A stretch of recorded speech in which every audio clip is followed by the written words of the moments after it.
The shadows that scream, the whispers of fear.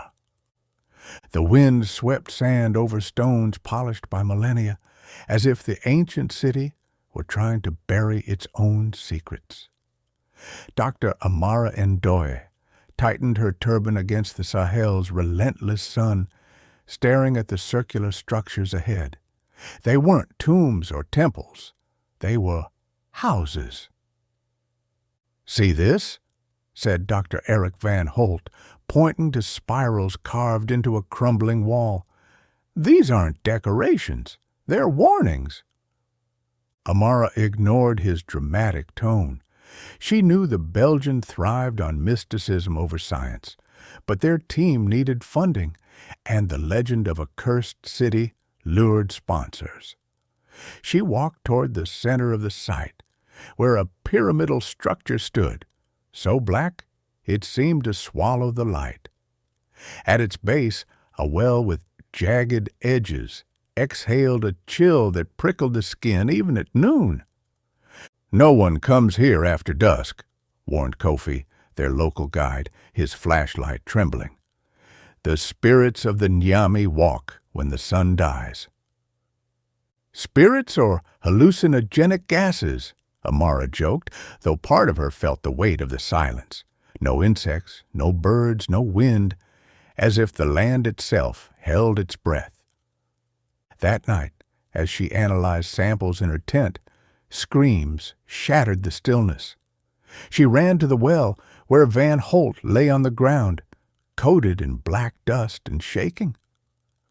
"The shadows," he stammered, bloodied nails digging into her arm. "They're not shadows. They're mouths." Kofi stepped back, muttering a prayer in Fulfulde. Amara rationalized it. Exhaustion, dehydration, until she saw the footprints.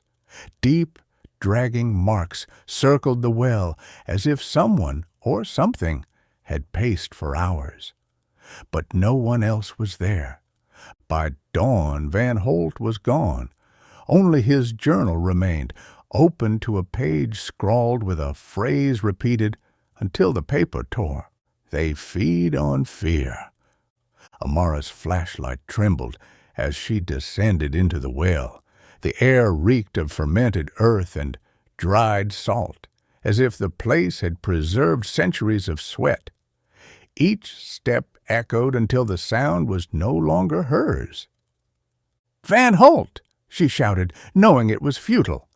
The ropes creaked. 20 meters down, the cold bit through her clothes. Suddenly, the light flickered. On the wall ahead, a dark stain spread like ink in water. Not a shadow, a face. White, pupilless eyes, and a mouth frozen in a silent scream.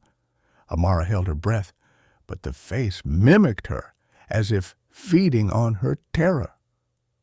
"Nyami," whispered a voice behind her. She spun, lighting only emptiness. The whispers multiplied now, a chorus of dead tongues. When she looked back, dozens of faces twisted hungrily on the walls. Above, Kofi yanked the rope. "Doctor, climb! They've seen you!" That night, Amara found Van Holt in her tent.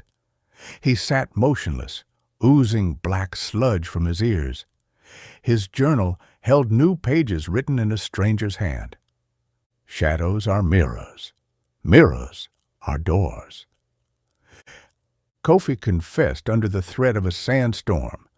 The Nyami weren't spirits, but entities, older than time.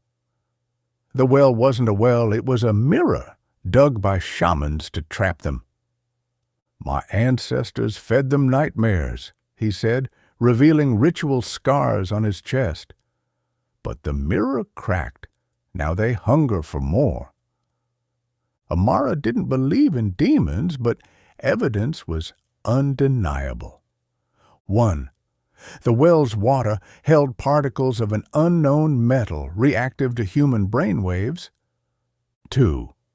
The shadows only appeared near those with hidden trauma. Van Holt had drowned in guilt over his son's death. At midnight, Amara ventured back into the well. She sought proof, certainty, but found her distorted reflection.